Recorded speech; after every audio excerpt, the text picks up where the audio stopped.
Everybody, welcome to episode 93 of Cameron Sports Podcast. Your host here, Cameron Lindsay, back with another brand new episode. Today's episode, I'm going to be making my round 2 NBA playoff predictions. Like I said, a few episodes ago, I made my round 1 predictions. I got some right, got some wrong. But yeah, let's get right into it. And this has to do with one of my round 1 predictions. I predicted the Pacers beating the Bucks in 6. Therefore, that has led to the Pacers moving on to round 2. They beat the Bucks 4-2 in round 1. The Cavs swept the Heat, which we all knew that was going to happen. The Heat are not a good team ever since they traded Jimmy Butler. Not a good team at all. They got out of the play-in, beating the Bulls, who are not a good team, and beating the Hawks, who are not really a good team outside of Trae Young. Even with Trae Young most of the time. In the regular season, the Cavs won the regular season series. I think 3 games to 1. Now, like I said, this I think could be more of a little bit more competitive series for Cleveland versus the Heat. Pacers got Tyrese Halliburton, Miles Turner, Andrew Nembhard, Nesmith, Pascal Siakam. They got a lot of good players on that team, especially led by Tyrese Halliburton, who was top 5 in league in assists. Now, I know he kind of had a down year off, as far as like scoring, but Tyrese is a very, very good player. I'm surprised that most players in the NBA voted him the most overrated player. But after the game against the Bucks, he tweeted out, he posted a picture saying overrate that. A tweet or a picture said overrate that, and I'm all with it. But I still not necessarily sure if I do see the Pacers beating Cleveland. Now, in game 1, the Pacers did beat Cleveland. As you're watching this episode, it's after game 1. The Pacers did beat Cleveland in game 1. Even though they didn't have Garland playing, but they still stole a game in Cleveland, which was shocking. I didn't think they would win game 1, but I see this being at least 6 games, maybe even 7. It possibly could go 7, but I see at least 6 games, and I'm gonna go with Cleveland. I feel like Cleveland just the better team. Long as Donovan Mitchell's healthy, long as Garland's healthy, long as Evan Mobley, the current Defensive Player of the Year, who was just named Defensive Player of the Year,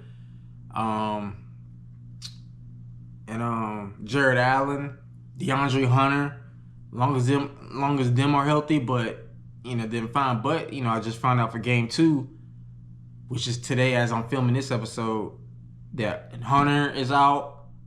Garland is out. Evan Mobley is out. So hopefully Cleveland can steal game 2, get a few days of rest, and maybe those players will be back for game 3 or 4. But as long as they're healthy, I see Cleveland winning this series. If not, and maybe Indiana in 6, or just like it was when they beat the Bucks, because Dame ended up tearing his Achilles, and hate to see that. But I'm going Cavs in 6 over the Pacers, as long as those players are healthy for Cleveland. Next up, we got the New York Knicks taking on the Boston Celtics. The New York Knicks ended up winning game 1. Like I said, again, this episode is after game 1. Game 2 will be this Wednesday. So you'll probably see this episode before game 2. But before I talk more about that, the Knicks did beat Detroit in 6 games, which I predicted in my round 1 predictions. I predicted New York. Well, no, I picked New York in 5. My bad. I picked the Knicks in 5, but I still got the winner right, just not the amount of games. Pistons shouldn't. There's nothing to hang their hat over. They got a young team: Cade Cunningham, Amen Thompson, and the boys. They definitely got a bright future in Detroit, especially Cade Cunningham. I like Cade and Ashura Thompson. I love them two the most in Detroit. Celtics in round one beat the Magic in 5, which I predicted. I said Orlando can at least get one game. I think Paolo, Franz Wagner, and them can at least get one game off of Boston. And usually in the playoffs, the past couple years, Boston usually they don't really sweep teams. They gentlemen sweep. So that's why I said 5. Like I feel like Paolo, the way he been balling, like even in last year's playoffs, played very well. And Franz Wagner, he's a good player. That length, the size Orlando Magic has, because Franz Wagner is 6'10", Paulo 6'10". What's his name? Old buddy out of Florida State. He's I forgot his name, but he's 6'11". They got a lot of length on that team. You know, Anthony Black and them boys. But yeah, I knew they'd at least get one game. Now, in the regular season, the Celtics did sweep the Knicks 4-0. And like I said in my last episode, but I was doing the NHL playoffs, even Charles Barkley said it on TNT. When you beat a team so many, even in the regular season, when you beat a team so many times or beat somebody so many times in regard of any sport, you're just flat out better than them. And that is right. I fully agree. The Knicks had a very great regular season, winning 50 games. Karl-Anthony Towns had an all-NBA type of season. Jalen Brunson had a very great all-type NBA season. But the one thing is that the Knicks' flaw is minutes. I feel like Tom Thibodeau plays his starters too many minutes. They don't get enough rest. They get overworked, which could be their downfall. Now, they did steal game one, like I said. They did steal game one. It took overtime, but Cat technically didn't play well. I feel like I said, even like Shaq, I feel like Cat just takes too many three-pointers. Cat would get it. You're the best three-point shooter in the league.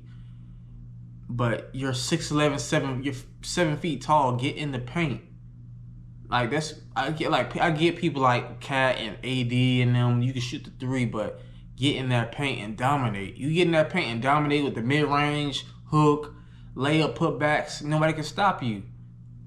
But I feel like he stops himself shooting too many threes. That's not what I feel like. That's not really what New York really needs. They need him to get in that paint, get offensive rebounds if they miss. Now, sometimes, hey, a three-pointer is nice. If he can shoot the three, go ahead. But yeah, they did steal game one. But that's thanks. One of the biggest reasons the Knicks did steal game one in Boston was due to the Celtics missing so many three-pointers. They missed over 63 combined three-pointers, which was an NBA playoff record. That shocked me watching that game and even learning after. But do I expect Boston to shoot like that again? No, I don't expect Jason Tatum to shoot like that badly again. Jaylen Brown, Porzingis, Drew Holiday, Derek White, Al Horford, Peyton Pritchard, Sixth Man of the Year. I don't really expect all of them to shoot that badly again. I think they'll bounce back, especially Jason Tatum. I'm going Celtics in 5. I wrote it down in my notes.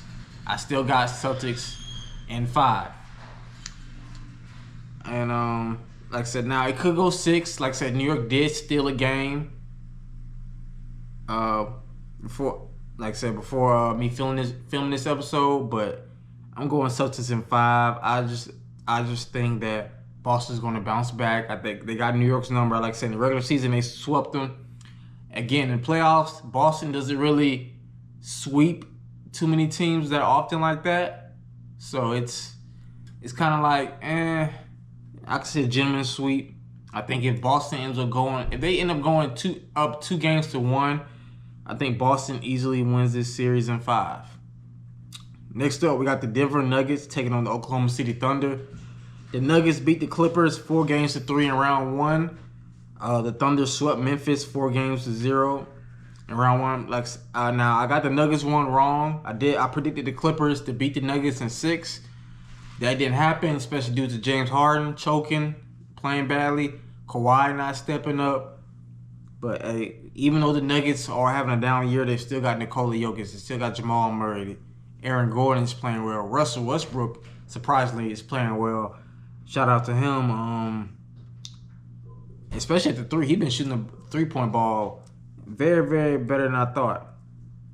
Now in the regular season, the Thunder did go 3-1 against the Nuggets, and also in Game 1, the Nuggets ended up, which was yesterday before this episode that you're watching. Denver ended up beating OKC in the final seconds of the game. Chet Holmgren had a chance to shoot and make a free throw. I mean, even though he would have made it, Denver with that 3-point shot probably would have still won the game. But he missed it. Aaron Gordon, they get the rebound, pass to Aaron Gordon. He hit a buzzer beater. And I'm not going to lie, Aaron Gordon has gotten real good with his 3-point shot over the past couple of years. I remember seeing him in Orlando more as a dunker, high flyer. Like it's like with players like him, Blake Griffin, they come into the league. You know, I mean, even though Aaron Gordon is still dunking and dunking over people, still aggressive, one of the best dunkers in the game, one of the best in-game dunkers. He's worked on his game. He's improving his 3-point shot, and shout out to him for that. That's the reason that helped the Nuggets win the NBA championship a couple years ago. So, yeah. But even though, like I said, the Nuggets did win Game 1, this would be a great series. It could go 7. Based off what I saw in Game 1, it could go 7. But I'm going to stick to what I got in my notes. I'm not going to change whether I'm right or wrong. I'm going to keep what I wrote down in my notes. I'm going to go OKC in 6. I just think that with Shea, that young team, the Oklahoma City is one of the best defensive teams in the league. They got a shot blocker, Chet Holmgren, Isaiah Hartenstein, Williams, the MVP in my opinion, Shea, Gilgeous-Alexander. I just think that they are the better team than Denver. Now, Denver has the better player in Nikola Jokic. You could argue he could be MVP, averaging a 30-point triple-double.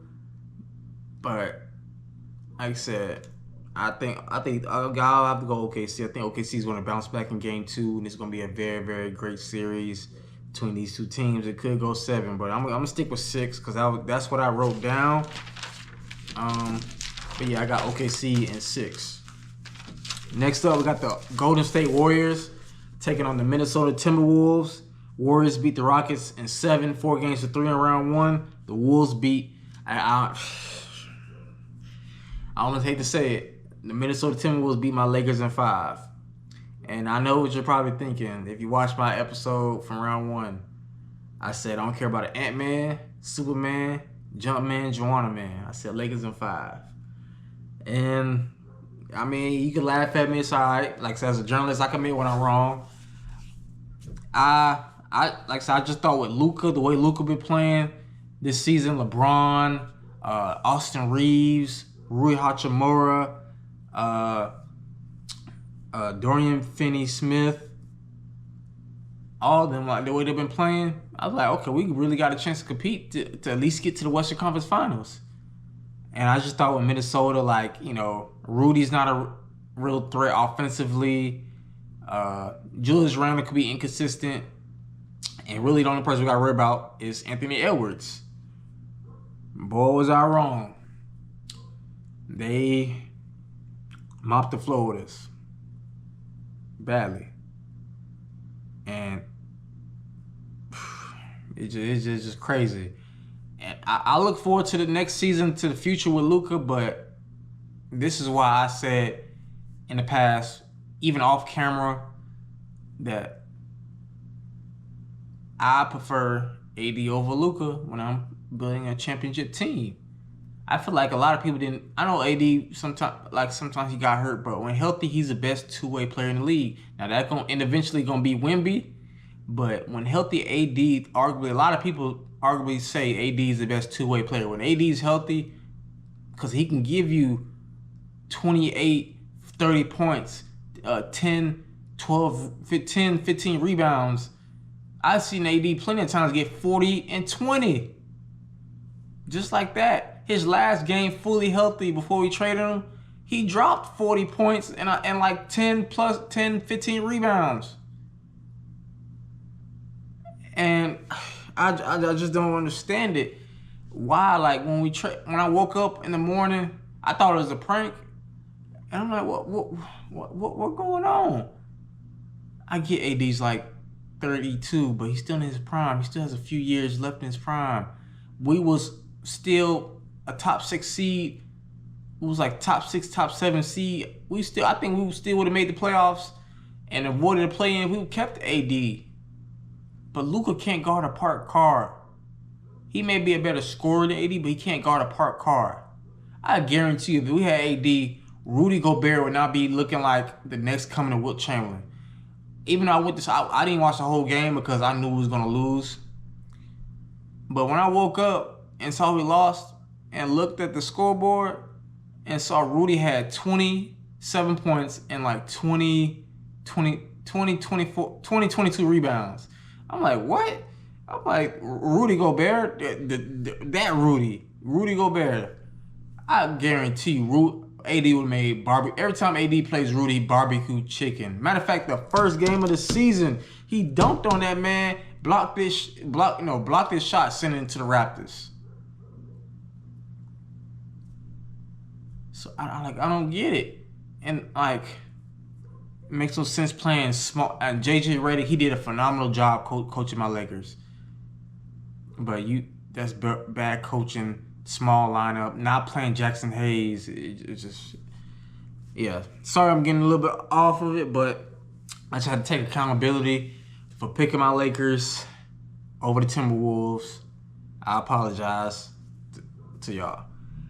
But Wolves beat my Lakers in 5. Now the regular season Warriors did go 3-1 against Minnesota in the 4 games they played them. But in my opinion, I think Timberwolves should be favored. They got the size over Golden State. Now it's gonna be interesting to see Draymond and Rudy go against each other. Like, so I think Draymond can just about hold his own. He did a fairly good job against Alfred Şengün, and Şengün's a far better.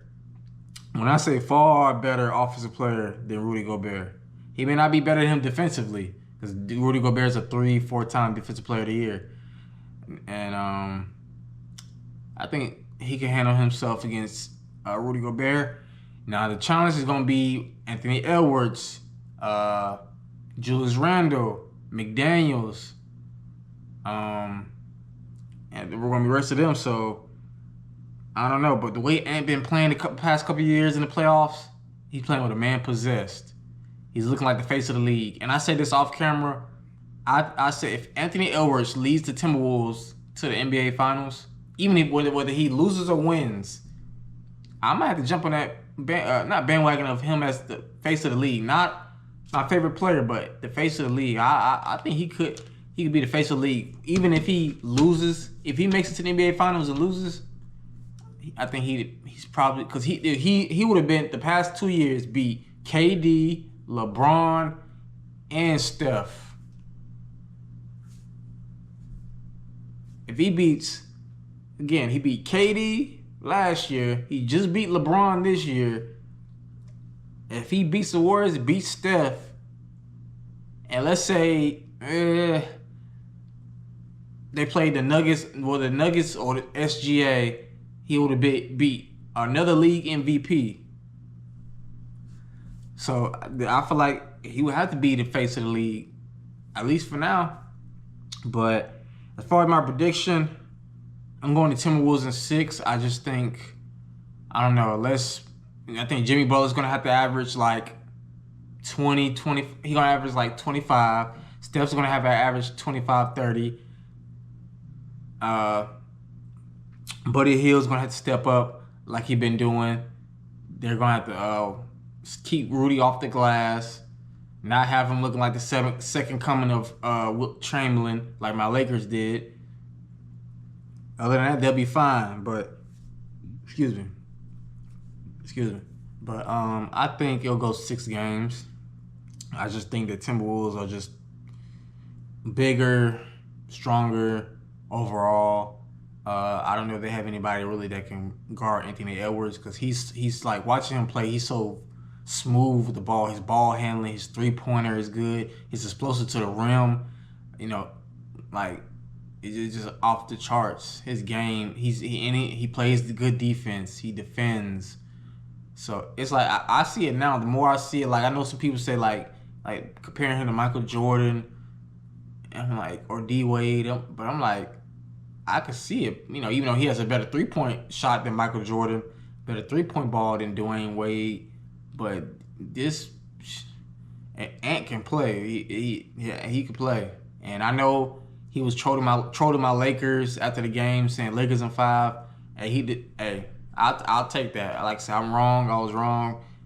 As a journalist, I can't just forget my predictions and pretend I didn't say it. I did say it. If you go back and watch my episode, a couple episodes ago, I did say it. I don't run from that. I don't run from nobody.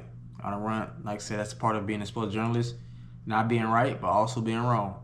So, yeah, but I just think Minnesota got too much size with Julius Randle, 6'8", 250. Anthony Edwards, 6'4", 6'5", 230 plus pounds. Rudy Gobert, 7'1". Jaden McDaniels is 6'9". Nas, I didn't even mention Nas Reed, a former 6th Man of the Year. He's 6'9", can shoot the 3, post up. Yeah, I just think it's just too much size for the Warriors. And plus, their tallest player is more of a 3-point shooter, their center. So, yeah, I just think it'd be too much for the Warriors unless Steph just go bonkers, which he can do. So, we'll see. But I got Minnesota in 6. But, yeah, those are my predictions for the NBA playoffs round 2. I got the Cavs in 6 over the Pacers. I got Celtics in 5 over the Knicks. I got the Thunder in 6 over the Nuggets. And I got the Timberwolves in 6 over the Warriors. Let me know in the comments, what are your predictions for the round 2 of the NBA playoffs? Who's your favorite to come out the East or West? Who's your champion? Who do you have winning it all? And like I said, I definitely like to interact with people in the comments as much as I can. I mean, or anytime I can. Like I said, it's not like I got 1 million subscribers right now. Even when I do, I will still want to be active and under the comments. But yeah, I definitely appreciate each one of y'all tuning in. Make sure to like, comment, subscribe, turn on post notifications, because that's how you can stay up to date with episodes. Follow me on all social medias if you can. Twitter, I'm on Twitter, Facebook. Twitter, Facebook, Twitter X, Facebook, Instagram, all that. So yeah, I appreciate each one of y'all tuning in. I'll catch y'all next time for another episode of Cameron Sports Podcast. Your host here, Cameron Lindsay, signing out. I'll catch y'all next time. Take care.